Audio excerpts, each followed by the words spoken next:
자, 오늘은 우리 제목 한번 읽어보겠습니다. 읽어볼까요? 시작. 만남의 복. 네, 제가 참 통과 가서 생각해 보니까 은혜를 많이 받은 것 같아요. 이 통과에 있는 동안 4일의 이 큐티가 이 사도행전 10장이었는데 제가 이 10장으로 이제 다음 주까지 이렇게 말씀을 함께 좀 나누려고 합니다.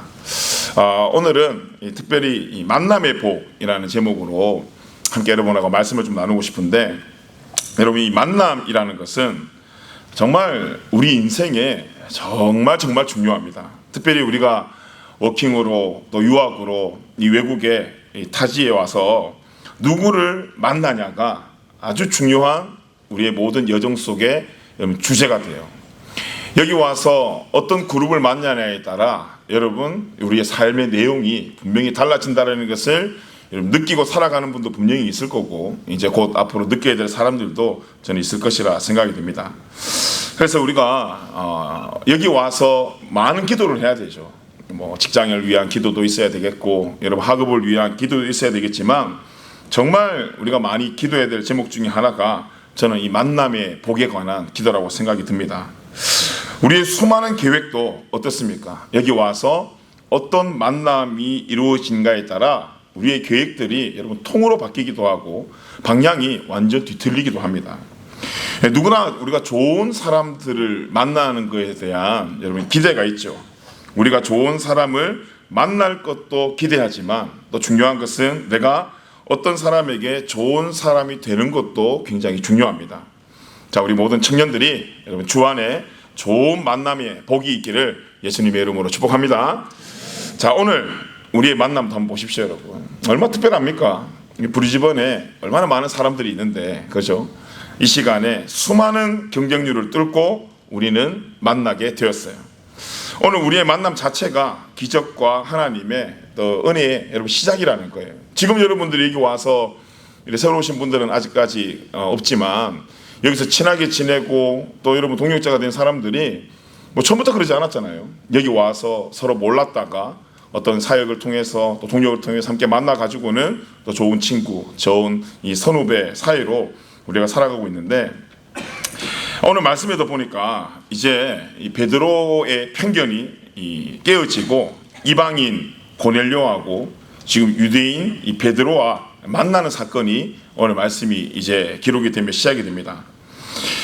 우리가 성경을 보면 알겠지만 오늘 이 두 사람은 정서상, 이 당시 정서상 결코 만날 수 없는 관계였어요. 그런데 이들의 만남이 어디에서 이루어졌습니까? 여러분, 정서상 어떤 사회적인 자연스러운 흐름 속에 만남이 이루어진 것이 아니라 절대 만날 수 없는 관계가 하나님의 계획 안에서 성령님의 인도하심을 통해 만나게 되었다는 거예요. 자, 이 둘의 하나님이 그렇게 개입하셔가지고 만나게 하신 이유가 무엇일까? 지금 우리가 말씀을 보면 알겠지만 이 두 사람은 아직 이 둘의 만남에 대해 잘 이해를 못하고 있어요. 내가 여기 왜 왔을까? 왜 고넬료라는 사람이 나를 불렀을까? 왜 하나님이 베드로를 부르라고 했을까? 아직까지 잘 모르고 있어요.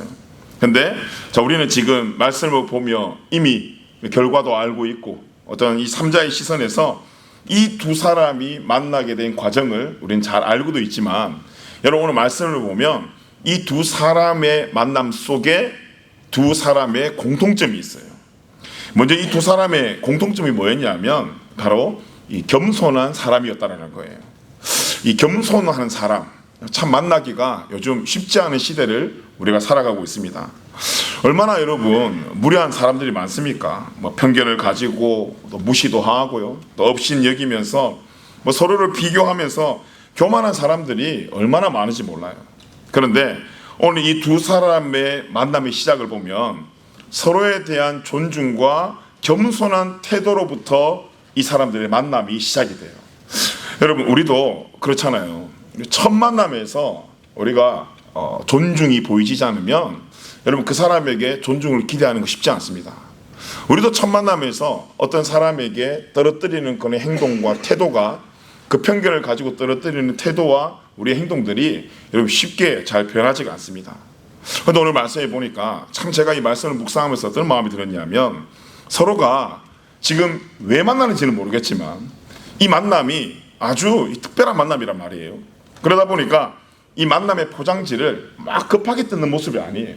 네 누군데, 네 뭔데, 그래서 나를 왜 불렀는데, 뭐 이렇게 막 급박하게 안 넘어가고, 뭔가 이 만남에 대한 선물을 주신 누군가를 의식하고 있는 것 같아요. 자, 우리는 지금 말씀을 봤으니까 하나님을 의식하고 있고, 이 사람들이 지금 성령을 의식한다라고 알고 있죠. 이 사람들이 지금 하나님을 의식하면서 그 만남의 어떤 포장의 끈을 아주 조심히 푸는 것 같아요. 자, 오늘 10장 25절 말씀해 보니까, 마침 베드로가 들어올 때에 고넬료가 맞아 발 앞에 엎드려 절하라. 여러분, 고넬료는 베드로를 맞이하기 위해서 지금 온 식구들을, 가족들을 모아가지고 기다리고 있었습니다. 그런데 이 베드로가 들어오자마자 이 고넬료가 어떻게 했습니까? 그의 발 앞에 엎드려서. 자, 발 앞에 엎드리라는 건 저 멀리서 왔는데 여기서 그냥 이렇게 엎드렸다는 게 아니라 그 앞에까지 가서 그 사람 앞에 숙였다라는 거예요. 근데 우리가 성경을 보니까 뭐 인사가 뭐 그렇게 대단하나 싶지만, 여러분, 고넬료는 백부장이에요. 이 당시 굉장히 영향력이 있는 장교였어요. 근데 여러분, 베드로는 누구입니까? 하나님께서 베드로를 부르라고 했지만 베드로의 출신은 따지고 보면 어부예요. 굉장히 3D 직종이 있었던, 그러니까 누가 봐도 이 사람은 장교보다는 아주 수준이 떨어지는 듯한 모습이 분명히 보였을 거예요. 옷도 달랐을 거고 헤어스타일도 달랐을 거고. 그래서 제 생각에는 장교들은 뭔가 수염도 이쁘게 잘 다듬었을 것 같은데, 뭔가 베드로는 덕실덕실 나있을 것 같고, 분명히 외모로 보았을 때 차이점이 있었을 거예요. 그 계급의 차이가 있음에도 불구하고 이 고넬료가 망설이지 않았다는 거예요. 뻣뻣하게 서가지고는 인사받으려고 하지 않고 베드로에게 절을 했다라는 건, 여러분이 한 문장에 적혀져 있지만 결국 쉬운 행동이 아닙니다. 이 당시 계급 사회로 봤을 때는 더 이해가 되지 않는 상황이에요. 왜 고넬료는 이 천한 출신의 베드로의 발 앞에 엎드려 절할 수 있었을까? 지금 베드로 집까지 오기까지 여러분, 고넬료의 모든 시간을 누가 인도하고 있습니까? 바로 하나님이 인도하고 있어요. 그렇기 때문에 고넬료는 베드로의 외모를 보고 판단하는 것이 아니고 하나님이 보내신, 그리고 우리 가정에 하나님의 말씀을 선포하러 온 대상으로 인정을 하고 존중을 표현하고 있는 거예요. 그만큼 고넬료한테는 어떤 목마름이 있었습니까, 여러분? 진리를 향한 목마름이 있었어요. 지금 내가 나보다 천한 사람이 앞에 있더라도 내가 외모를 보고 그 사람을 판단한 것이 아니라 하나님이 보냈음을 믿고 내가 말씀에 대한 목마름 속에 집중했다라는 거예요. 참, 이런 경우로 따져보았을 때 우리의 예배가 어떻습니까, 여러분? 우리는 환경을 많이 따지지 않습니까? 환경 속에 시원해야 되고, 의자가 편해야 되고, 순서가 조직적으로 잘 체계되어 있어야 되고, 그러다 보니까 우리가 정작 진리에 목말라 진리를 벌컥 마셔야 되는데 그러지 못하는 경우들이 있다라는 거예요. 그런데 오늘 고넬료를 보니까 그 어떤 상황 속보다 진리를 향한 목마름에 대한 간절함이 더 있었다라는 거예요. 자, 우리 만남도 그런 것 같아요. 우리 만남도 보면 어쩌면 이 자리에서 만나는 게 우연히 만나고, 또 시간이 지나서 그 만남이 재수가 있고 뭐 재수가 없고 뭐 여러 가지 만남들이 있지만, 이 모든 만남이 하나님의 계획 안에 있다라는 거예요. 그렇기 때문에 성도 간의 만남은 어떻습니까, 여러분? 출신과 배경으로 만나는 게 아니에요. 희한하죠. 다른 데는 출신과 배경을 아주 따집니다. 그래서 우리가 학교를 가더라도 시험을 쳐서 그 정도의 수준이 들어가고, 뭐 학원을 가든 직장을 가든 어느 정도의 수준을 맞춰서 들어가요. 거기에 대한 틀이 있다는 거예요. 그걸 가지고 비교를 한다는 거예요. 그런데 교회는 출신과 배경으로 만나는 것이 아니다라는 거예요. 우리 모두는 교회에 들어오는 순간 세상의 명함과 힘이 작동하면 안 된다는 것을 오늘 고넬료를 통해서 우리는 볼 수 있어요. 자, 그러면 어떤 힘이 작용해야 되나? 우리의 세상과 명함의 힘이 아니라 그리스도의 힘, 복음의 힘이 작용되는 것이 여러분 교회인 줄 믿습니다. 아멘. 그렇기 때문에 여러분, 이 자리에 들어올 때는 우리가 다 죄인된 모습이지만 복음의 힘으로 용서받은 죄인의 모습으로 만나는 거예요. 우리의 간증은 똑같아요, 여러분. 잘못된 간증이 뭡니까? 내가 교회를 다니면서 열심히 예배 드렸더니 돈이 많이 벌어지고, 열심히 예배 드렸더니 좋은 직장이 구해지고, 맞아요. 그 모든 것까지도 하나님의 은혜로 기억되어지고 감사되는 건 너무 좋은 일이지만, 여러분, 하나님이 그렇게 우리에게 유혹하고 그렇게 우리에게 예배의 복을 이야기 안 하셨어요. 우리는 받을 복을 위해 예배하는 사람들이 아니고, 여러분, 받은 복에 감사하기 위해서 예배하는 거예요. 그렇기 때문에 이미 하나님은 우리에게 액션을 하셨어요. 그럼 리액션은 누가 해야 됩니까? 우리의 몫이에요. 그런데 잘못된 예배가 뭐냐면, 오늘 내가 예배 드리는 이 시간을 나의 액션이라 생각하고 하나님의 리액션을 요구하더라는 거예요. 그러니까 자꾸 비교가 되는 거예요. 하나님의 리액션이 누구는 좋은 직장으로, 누구는 뭐 어떤 이런저런 성공의 모습으로 막 보여지는데, 나에게 주는 하나님의 리액션의 모습을 보니까 난 한 주간 너무 힘들었거든. 난 너무 고난이 많았고, 그러다 보니까 그런 것들로 비교하며 하나님의 은혜를 우리가 오해하며 살아가더라는 거예요. 근데 하나님의 은혜가 그게 아니다라는 것을 오늘 고넬료를 통해서도 볼 수 있어요. 베드로를 통해서도 볼 수 있어요. 하나님께서 모든 만남을 주관하시고 인도하시고 이미 베드로를 통해 고넬료의 가정을 구원하시기 원하시고, 이 고넬료의 가정으로 끝나는 게 아니라 이방 땅 전체에게 복음을 전하시고자 하시는 하나님의 마음을 알았기 때문에 고넬료가 어땠습니까? 그 앞에 무릎 꿇고 엎드려 절할 수 있었던 거예요. 자, 하나님께서 먼저 우리에게 사랑을 베풀어 주셨어요. 예수님이 먼저 우리를 위해 십자가에 못 박혀 죽기까지 우리의 구원을 위해서 먼저 손을 내미셨다면, 교회도, 여러분, 성도도 우리가 원하는 어떤 욕심의 리액션을 하나님께 요구하는 것이 아니고, 사랑을 받은 우리의 모습이 여러분 인정되어지고 믿어진다면, 그 사랑의 손길로 또 다른 사람과 예수 그리스도를 연결시켜주는 화목의 직분이 저와 여러분에게 있다는 거예요. 내가 그 사랑을 받았다면 어떻습니까? 내가 먼저 섬기게 되고 내가 먼저 엎드리는 것이 이 제자의 삶이라는 거예요. 그래서 여러분, 세상의 이치와 정말 이 교회의 이치는 정반대입니다. 마태복음 7장에 보면 12절 말씀인데요, 우리 같이 한번 읽어보겠습니다. 시작. 그러므로 무엇이든지 남에게 대접을 받고자 하는 대로 너희도 남을 대접하라. 이것이 율법이요 선지자니라. 이 유대인들은 어땠어요?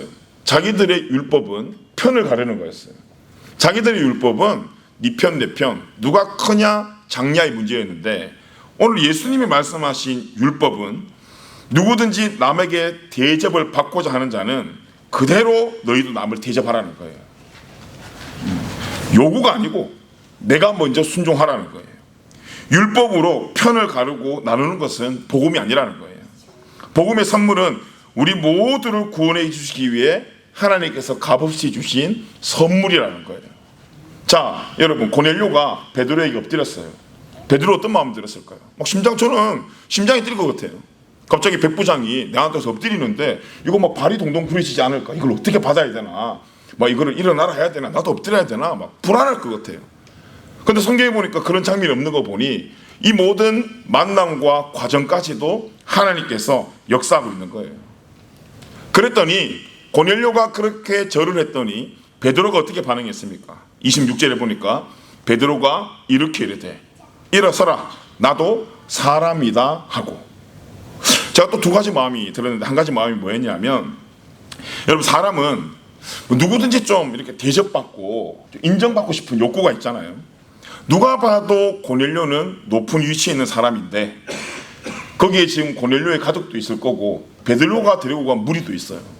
수많은 무리에서 생각해보세요. 이렇게 있는데 갑자기 여기 브리즈번 시장님이 여기 교회를 방문해서 계단으로 올라가고 나한테 이렇게 인사를 한단 말이에요. 그러면 인간적인 마음이 어때요? 여러분한테 제가 어떤 모습을 보여주고 싶겠어요? 이 사람이 내가 모르는 사람이더라도 마치 내가 알고 있고 마치 내가 이 사람보다 높은 것처럼 아이고 오셨네요 이렇게 반응할 수도 있어요. 근데 오늘 베드로의 반응을 한번 보세요. 이 백부장이 절을 했는데 베드로가 들어와가지고는 충분히 이야기할 수 있었거든요. 아니 도대체 고넬료가 누구야? 하면서 이렇게 쑥 훑어볼 수도 있었어요. 그리고 난 뒤에 절하는 고넬료한테 당신이 고넬료군요 하면서 뭐 손을 내밀어서 뭐 이렇게 세울 수도 있었고 자기의 영향력을 그 시간에 분명히 보여줄 수 있었어요. 근데 베드로가 뭐라고 이야기했습니까? 나도 사람이라.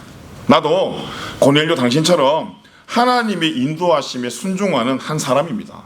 그럼 이 고백이 이 짧은 문장 속에 있는 이 고넬료와 베드로의 모습이 여러분 얼마나 겸손합니까? 제가 이 말씀을 묵상하면서 나도 내 포지션에 대한 이 묵상이 한 번 더 들었어요. 교회에 있는 사역자들이 뭐 성도를 통제하고 소유하는 사람이 아니죠. 질서는 있어야 되겠지만 함께 여러분 하나님 나라를 세워가는 저 여러분 동력자예요. 맞아요? 네, 동력자예요. 저부터가 말씀에 통제당하고 하나님의 소유가 돼야 되고, 그리고 그 소유된 기쁨을 여러분에게 전하며 함께 지어져가는 것이 건강한 공동체겠다라는 마음이 이 말씀을 통해서 제 마음속에 확신이 들었어요. 그래서 그런 기도가 되었어요. 제가 하나님 공동체에 있는 많은 영혼들을 통제하는 머리가 되지 않고 예수 그리스도를 머리로 두고 각자의 부르심 앞에 지체로서 건강한 하나님 몸된 교회를 세워나갈 수 있도록 하나님 인도해 주십시오. 제가 요즘 그 말씀을 준비하면서 기도 제목이 생기더라고요. 여러분들 생각하실 때마다 여러분 그렇게 함께 기도해 주시면 감사하겠습니다. 자, 우리는 죄인이라는 우리의 처지만 있지 않더라도 겸손해질 수 있어요. 그렇죠. 우리의 출신만 우리가 정확하게 알고 있어도 우리가 교만해질 수 없습니다. 하지만 내가 죄인이라는 사실을 망각하는 그 순간부터 우리는 어쩔 수 없이 여러분 교만의 자리에 빠질 수밖에 없어요. 우리 공동체는 출신과 배경을 따져가지고 비교하고 뭐 누가 먼저 섬길 것인지를 다투는 공동체가 아니라 내가 먼저 섬기고 예수님의 사랑과 복음으로 하나 되는 우리 공동체와 또 우리 만남이 되기를 축복합니다. 자, 이 두 사람의 또 다른 공통점은 무엇인가? 자, 이 둘의 중심은 대세가 아니었어요. 유행이 아니었고 하나님의 말씀이었어요. 자, 사도행전 10장 28절에서 29절인데요. 우리 같이 한번 읽어보겠습니다. 시작. 이르되 유대인으로서 이방인과 교제하며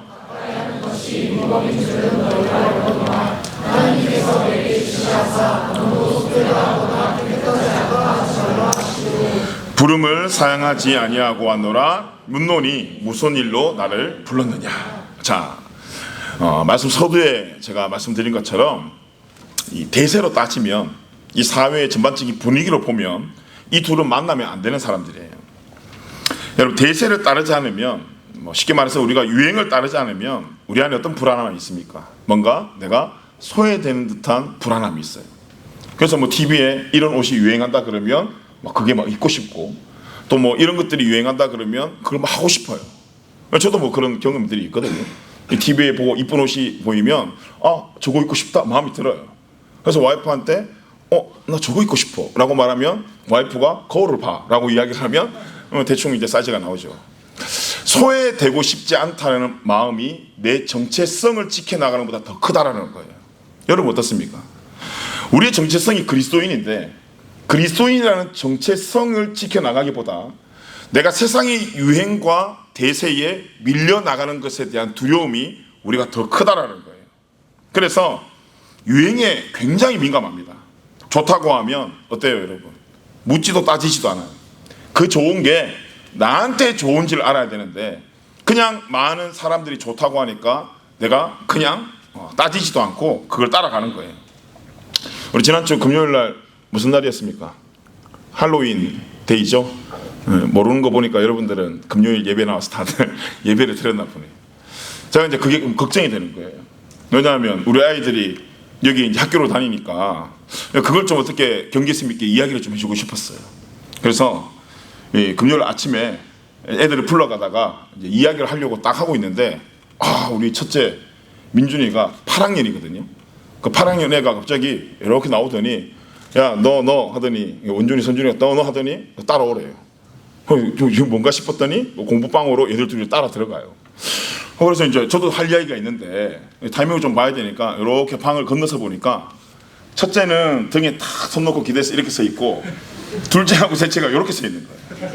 그래서 뭘 잘못했나? 왜 저렇게 있지라는 마음을 가지고 있었는데 무슨 이야기를 하나 이렇게 들어보니까 우리 첫째가 뭐라고 이야기하냐면 야 너들 오늘 할로윈데이 과자 사탕 먹지 마. 우리는 귀신으로 기뻐할 사람이 아니고 예수님으로 기뻐할 사람이야. 알겠지? 자, 이 메시지가 여러분들을 향한 메시지가 되길 축복합니다. 더 이상의 설명이 필요 없다고 생각해요. 그래서 로마서 12장에 보면 이 말씀이 딱 생각나더라고요. 2절 말씀에 보니까 너희는 이 세대를 본받지 말고. 생각해 보니까 제가 우리 자녀들을 위해서 가장 많이 기도하는 제목이 이거거든요. 하나님, 우리 애들이 이 세대를 본받지 않게 해주십시오. 세대가 좋아하는 것을 따라가는 게 아니라 하나님이 좋아하는 걸 따라가는 인생 되게 해주십시오. 이게 우리 자녀를 향한 기도 제목인데, 그 이야기를 하는데 제 마음속에 찔림이 있더라고요. 무슨 찔림이었냐면, 제가 오늘 그 애들한테 할로윈 데이를 이야기하고 싶었던 건, 그 학교에 솔직히 말하면 우리 교회 사람들이 너무 많아요. 그래서 걔들의 어떤 잘못된 일로 통해 나에게 마이너스가 될까봐 이런 아주 교만하고 이렇게 믿음 약한 그 마음으로 애들한테 접근하려고 했는데, 우리 진짜 그 이야기를 딱 하는데, 야, 이게 내가 어떤 말을 하더라도 나도 결국은 정체성을 지키려고 이야기했던 이야기가 아니고 내 체면을 지키려고 했던 거구나 라는 마음이 들더라고요. 자, 여러분은 어떻습니까? 여러분들은 여러분들의 정체성을 지키기 위해 이 세대를 본받지 않고 있습니까?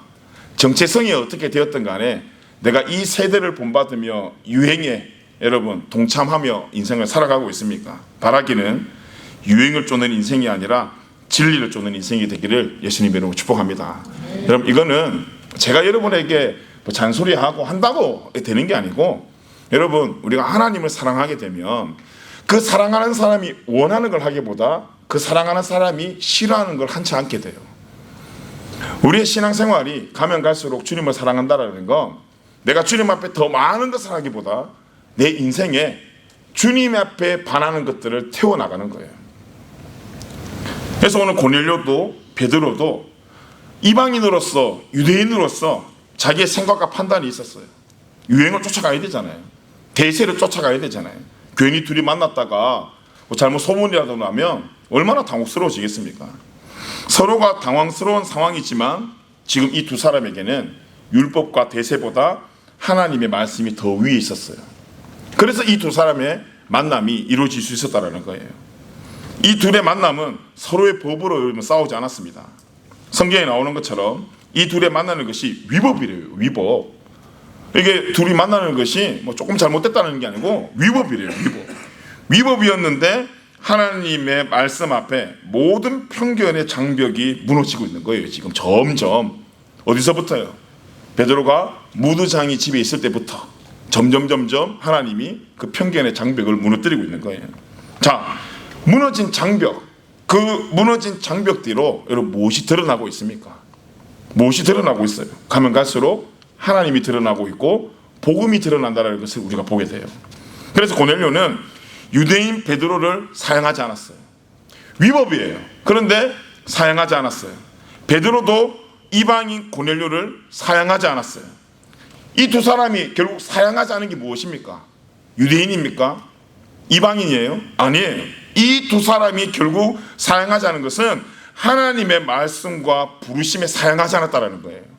베드로가 고넬료가 베드로를 사용하지 않았다는 건 하나님의 부르심과 말씀을 사용하지 않고 편식하지 않고 그 말씀 주시는 대로 순종했다라는 거예요. 그리고 그 부르심에 순종했더니 어떤 역사가 나타났습니까? 이방인에게도 복음을 전하는 문이 활짝 열린 거예요. 자, 우리가 가정을 위해서 기도 많이 합니다. 가족을 위해서 기도하고 우리 부모님들을 위해서, 친한 친구들을 위해서 이 복음을 위해서 기도하는데, 이 복음이 들어가려면 여러분 그 복음이 들어갈 만한 우리의 편견의 장벽이 무너져야 돼요. 우리의 교만의 장벽이 무너져야 돼요. 우리가 생각하고 있는 하나님 말씀보다 내가 더 생각하고 있는 나의 전통과 나의 유법들이 무너져야 돼요. 그게 무너지지 않고는 복음이 온전히 흘러 들어갈 수 없다는 거예요. 여러분, 베드로도 인정받는 제자였어요. 고넬료도 인정받는 백부장이었어요. 근데 왜 하나님 이 두 사람을 불렀을까? 이 두 사람 삶 속에서도 무너진 장벽이 있었단 말이에요. 그럼 저와 여러분이 무너뜨려야 될 장벽이 무엇이었습니까? 아무리 이 백부장이라도 이 허한 마음을 달랠 수가 없었어요. 죽음의 두려움에 해방하지 못했어요. 근데 이거는 베드로도 마찬가지고 우리도 마찬가지예요. 그래서 복음이 모두에게 미치는 영향인데 유대인들이 그들만의 고집이 있었다는 거예요. 복음들은 자신들의 어떤 특별한 무언가야. 지금으로 따지면 나는 그래도 교회를 다니는 어떤 내 안에 있는 선민 사상들, 특별한 무언가라는 것을 강조하기 위해서 구별됨이라는 것을 강조했어요. 구별됨을 강조하는 것을 넘어서서 구별됨에 대한 집착이 있었어요. 집착이. 그래서 어느 정도였냐? 이스라엘에는 안식일 날 일을 하면 안 되잖아요. 엘리베이터를 타면 이렇게 타서 가만히 있어요. 자기 가고 싶은 층이 있는데도 가만히 있어요. 왜냐? 안식일에는 일하면 안 되니까. 이걸 일로 생각했거든. 나는 유대인이니까. 나는 구별된 사람이니까. 그러면서 갑자기 누구 한 사람이 타요. 그럼 그 사람한테 이야기하는 거예요. 저 3층 가는데 좀 눌러주쇼. 이 사람은 그러면. 그런데 유대인 마음속에 있는 게 뭐예요? 자기들은 선민 사상을 가지고 있으면서 그 구별됨을 집착하면서 그것을 거룩이라고 생각했단 말이에요. 하지만 그걸 당한 이방인들의 모습이 어땠을까요? 굉장히 역겹지 않겠습니까? 그 사실을 알게 되었더라면. 근데 요즘 세상도 여러분 마찬가지 아닙니까? 왜 세상이 교회를 여러분 불편하게 바라보고 뭐 속된 말이지만 왜 재수 없다고 이야기하고 왜 교회라는 어떤 게시물 밑에 댓글들이 왜 그렇게 참 험난하게 달릴까? 우리는 달라. 이 구별됨을 강조하기 위해서 집착하면서 우리끼리 은혜 받고 우리끼리만 사랑하고 남을 향한 관용도 없고 오히려 더 판단하고 정죄를 하며 여러분 살아가고 있기 때문이에요. 한번 여러분 삶을 한번 잘 투명해서 보세요. 내가 어떻게 살아가고 있는지, 우리 안에 우리끼리 말고 우리 밖에 사람들과 내가 어떻게 살아가고 있는지.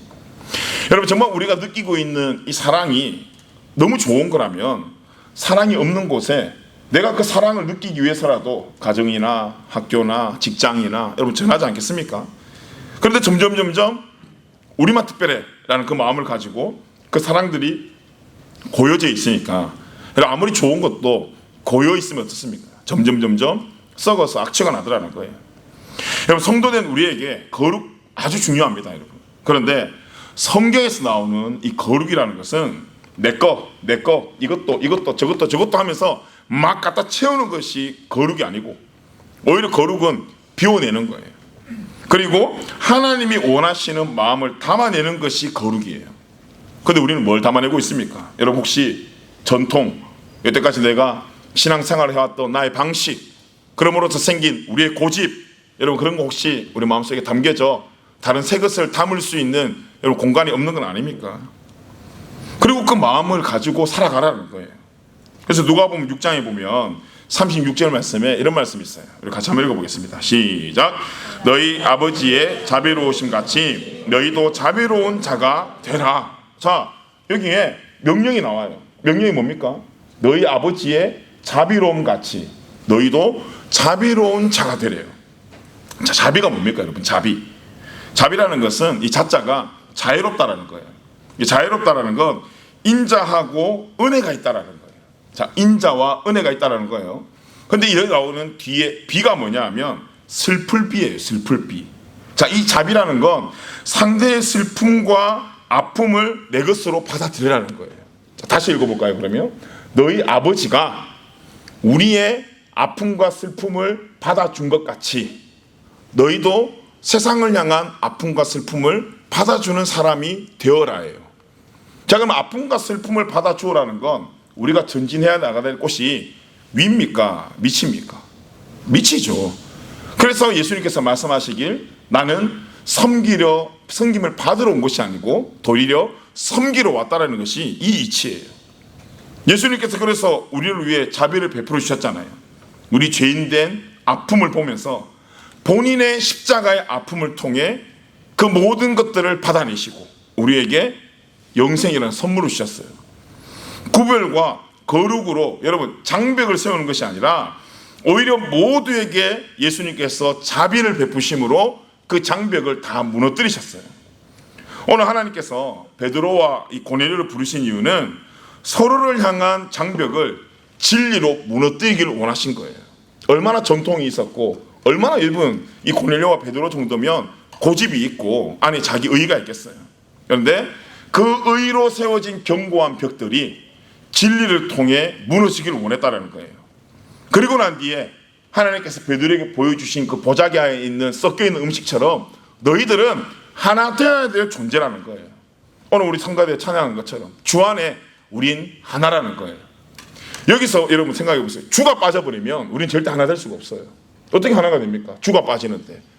그런데 우리가 하나 될 수 있는 이유가 뭐예요? 주가 있기 때문이에요. 그 예수님을 통해 우리가 십자가의 사건을 통해 죽을 수밖에 없던 우리가 그 사건을 통해 구원함을 받았던 건 모든 것이 전적인 하나님의 은혜입니다. 여러분 믿으십니까? 그 은혜에 동의하기 때문에 우리가 오늘 주 안에 하나 될 수 있는 거지, 서로가 이해한답시고 뭐 서로가 서로를 격려하고 위로한답시고 우리는 절대 하나 될 수 없어요. 오히려 더 우리는 찢어지고 분리될 가능성이 더 높아요. 자, 이런 것들이 굉장히 중요하다는 거예요. 그 하나를 통해 가지고 하나님이 드러나시는 거예요. 자, 이 모든 이 상황이 어떻습니까? 하나님의 연출, 각본 모두가 하나님을 통해 이 만남이 이루어졌다는 것을 이 두 사람이 알게 된 거예요. 그러니까 이 만남이 얼마나 귀한 만남입니까? 이게 중요하다는 거예요. 오늘 말씀을 통해서 우리에게 주는 메시지가 이런 만남이 있어야 된다는 거예요. 서로가 함께 하나님의 뜻에 움직이는 사람, 서로가 아무리 쳐다봐도 우리는 공통점이 없고, 그래서 내가 하나 될 공통점을 찾아 다니지만 여러분 취미로도 우리의 전공으로도 여러분 뭐 MBTI로도 절대 하나 될 수 없어요. 그래서 오늘 이 베드로와 고넬료가 다른 곳에 시선을 돌릴 때 성령께서 그 시선을 딱 낚아채 가지고는 어디로 보게 하셨습니까?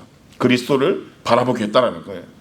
그래서 다음 주 넘어가는 그 말씀 보세요. 베드로가 아주 강력하게 예수 그리스도의 복음을 그 가정에 선포하는 장면들이 나옵니다. 그렇게 하나님의 뜻에 따라 움직이는 사람을 보고 우리는 동력자라고 이야기를 해요. 같은 교회 다닌다고 동력자가 되는 게 아니고 하나님의 뜻에 움직이는 사람이에요. 자, 그럼 옆에 사람에게 그렇게 한번 인사하며 한번 해볼까요? 저의 동력자가 되어 주시겠습니까? 이렇게 한번 인사해 볼까요? 시작. 네. 그게 동력자예요. 서로 다른 모습으로 살아가던 그들의 인생에 이제 하나님의 연출로 뜻밖의 만남이 이루어졌고 동력자가 되었다는 거예요. 자, 그럼 우리 옆에 지금 누가 있습니까? 우리 뭐 아는 사람끼리 앉아있는 사람도 있고 모르는 사람과 앉아있는 사람도 있을 텐데, 여러분들에게는 어떤 동력자가 있고 여러분들의 비교의 대상이 도대체 누구입니까? 생각해보면 우리의 비교의 대상은 항상 좀 세상에 성공이 많아요. 나보다 좋은 차 타고 다니는 사람, 나보다 좋은 집에, 나보다 좋은 직장에 다니는 사람. 그래서 그 사람들과 나를 비교하면서 나도 열심히 살아가지고는 좋은 집에 살아야지, 좋은 차 타고 다녀야지, 나도 성공해야지, 그러면서 속도를 내요. 그런데 여러분, 우리의 정체성이 성도인데 성도로서 여러분의 비교의 대상은 누구입니까? 정말 나보다 기도 잘하는 사람, 나보다 말씀 보는 사람, 나보다 예배를 더 사모하는 사람 보면서 그래 나도 저 사람처럼 더 열심히 기도하고 더 열심히 말씀 보고 더 예배를 사모해야지. 여러분 혹시 그런 이 비교의 대상이 있습니까? 우리가 성공한 사람들과 비교했을 때 우리가 얼마나 돈이 없는지를 알게 되는 것처럼, 여러분 그렇게 경건한 사람들과 비교되었을 때 우리가 얼마나 말씀에서 멀어진 것을 알게 된다는 거예요. 그렇게 비교하면서 세상의 속력만 내지 말고 여러분, 우리가 다시 한번 이 신앙의 좋은 롤 모델을 찾아 하나님이 기뻐하시는 방향의 속력도 동시에 여러분 내야 되지 않겠습니까? 세상의 성공으로 도전과 전진은 있지만 신앙적으로는 우리가 얼마나 또 느긋한지 하나님이 응답해 주실 때까지 하나님 응답해 주십시오. 특별하게 꿈으로 말씀해 주시든지, 뭐 어떤 사람 저한테 그러더라고요. 어디 또 봉건이 있어가지고 집에 뭐 솜뭉탱이를 밖에 내놓고 그래가지고 그 다음날 일어나서 젖으면 이건 응답이라고 생각하고 안 젖으면 그건 일구예보에 따라 다른데 특별한 계시를 해주시면 제가 움직이겠습니다, 이렇게 이야기하는 사람들이 있어요. 그래서 그 말이 무슨 말이에요? 하나님 일하시고 나는 가만히 있겠다라는 거예요. 이게 대단한 고백 같지만 여기 믿음이 아닙니다. 이 기도 들으면 너희들이 하나님이라 생각해봐라, 이게 얼마나 부담스러운 기도 제목인지 하나님이 굉장히 부담스러워할 것 같아요. 여러분 움직여야 돼요. 움직이고 전진해야 그 다음 이정표가 보여요. 내가 모든 것들을 계산하고 움직이는 게 아니고 움직여야 그 다음 이정표가 보여요. 유턴을 하든 좌회전을 하든 우회전을 하든 여러분 걸어가고 전진하는 속에 그 이정표의 은혜가 나오는 거지, 가만히 서 있는다고 그 은혜가 나오지 않는다는 거예요. 자, 우리의 성도의 길을 한번 보세요. 여러분 결국 우리가 이 예배를 드리고 또 우리가 이렇게 헌신을 하며 사역을 하고 동력을 하는 그 길 끝에 여러분 뭐가 있습니까? 마태복음 5장에 보니까 아주 어려운 말씀이 하나가 있는데, 마태복음 5장 43절에서 48절까지 말씀인데 우리 한 절씩 한번 교독해 보겠습니다. 또 내 이웃을 사랑하고 내 이웃을 미워하라 하였다는 것을 너희가 들었으나 나는 너희에게 이르노니 너희 원수를 사랑하며 너희를 박해하는 자를 위하여 기도하라. 이같이 한즉 하늘에 계신 너희 아버지의 아들이 되리니 이는 하나님이 그 해를 악인과 선인에게 비추시며 비를 의로운 자와 불의한 자에게 내려주심이라. 내가 너희를 사랑하는 자를 사랑하며 무슨 상이 있으리요 세리도 이와 같이 하라. 또 너희가 너희 형제에게만 무난하면 남보다 더한 것이 무엇이냐? 이방인들도 이같이 아니하느냐? 그러므로 하늘에 계신 너희 아버지의 온전하심과 같이 너희도 온전하라. 아멘. 여러분 아멘 했죠? 근데 어떻습니까? 원수를 사랑하고 너희를 박해하는, 고상한 단어 박해예요. 저주예요. 저주. 너희를 저주하고 그런 사람들을 위해서 사랑하고 기도하래요. 사랑하고 기도하래요. 어떻습니까? 이 말씀은 호구되기 딱 좋은 말씀이에요. 정말 세상에 호구로 살아가기 딱 좋은 말씀이에요. 그런데 여러분 생각해 보세요. 주고받는 것이 공평하면 그건 온전한 사랑이 될 수가 없어요. 어떻게 사랑이 5대5로 공평하게 나옵니까? 공평한 것이 여러분 어떻게 사랑이에요? 너 50알 그럼 나 50 할게. 이게 누가 사랑이라고 이야기합니까? 여러분 사랑은 적어도 손해가 들어가야 돼요. 사랑은 적어도 희생이 들어가야 돼요. 예수님의 사랑을 보세요. 내가 십자가에 못 박혔으니 너는 다른 데 가서 고난을 당하거라. 내가 오했으니 너도 오하거라. 이러지 않았어요. 모든 하나님의 계획과 사랑을 예수님이 100으로 감당하셨어요. 얼마나 손해보고 얼마나 미친 장사입니까? 그런데 그게 사랑이에요. 그러니까 하나님의 사랑이 그 독생자를 아끼지 않고 우리에게 그렇게 주실 수 있었던 거예요. 사랑했기 때문에. 그래서 오늘 말씀의 이야기가 뭡니까? 낭비된 사랑, 손해보는 사랑, 세상의 사랑 말고 예수 믿는 사람들의 특별한 것은 율법이 아니고 고집이 아니고 전통이 아니고 뭐라는 거예요? 사랑이라는 거예요. 원수를 사랑하고 박해하지 않는 자를 위해서 기도하고. 근데 여러분 듣고 보니까 이게 얼마나 어렵습니까? 어렵죠. 그래서 마태복음 7장에 보면 13절 14절에 이렇게 기록되어 있어요. 같이 한번 읽어보겠습니다. 시작. 좁은 문으로 들어가라. 멸망으로 인도하는 문은 크고 그 길이 넓어 그리로 들어가는 자가 많고 생명으로 인도하는 문은 좁고 길이 협착하여 찾는 이가 적음이라. 아멘. 여러분 신앙생활은 교회에 우리가 성도로 산다는 건 넓은 길 가는 게 아니고 좁은 길 가는 거예요. 찾는 이가 적대요. 뭣도 모르고 교회가 너무 덩치가 커져 버렸는데 찾는 이가 적은 곳이에요. 왜냐? 말씀만 보더라도 얼마나 우리가 세상에 얕잡히고 호구될 상황들이 너무나 많습니까? 그래서 신앙생활은 우리의 느낌으로 결단하는 게 아니에요. 여러분 이번 한 주간 하나님이 이렇게 나에게 해주셨네. 와, 리액션. 하나님 리액션 너무 좋아. 나 한번 열심히 해봐야지. 아, 이번 한 주간 하나님 나한테 너무한 거 아닌가? 나 시험 들었어. 나 안 할래. 여러분 느낌으로 결단하는 거 아니에요.